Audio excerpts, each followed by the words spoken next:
C'est une commission intergouvernementale mixte entre le Mali et la Russie qui avait été annoncée par les présidents russes et maliens. C'était à l'occasion de la visite du président Assimi Goïta à Moscou du 22 au 26 juin dernier. Un mois après cette visite, la première session de la commission mixte se tient cette semaine à Bamako. La délégation russe conduite par son ministre de l'Énergie, Sergei Tessivilev, et celle du Mali par le ministre de l'Économie et des Finances, Al-Husseini Sanou, ont dirigé les travaux de la première session sur la coopération commerciale, économique, scientifique et technique entre les deux pays, avec un accent particulier sur l'énergie. En effet, le Mali est confronté à une crise énergétique depuis 2022 avec des coupures allant de 6 à 8 heures par jour.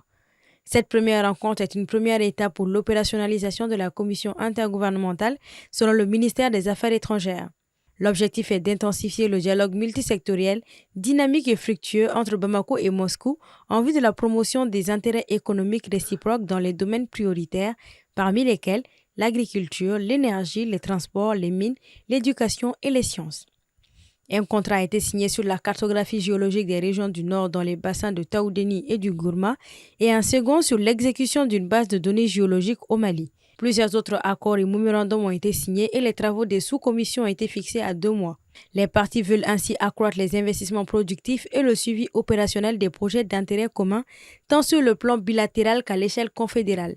Car oui, avant le Mali, la délégation était à Niamey et a annoncé son intention d'exploiter l'uranium et développer le nucléaire civil au Niger, mais aussi créer un système entier de l'exploitation de l'uranium.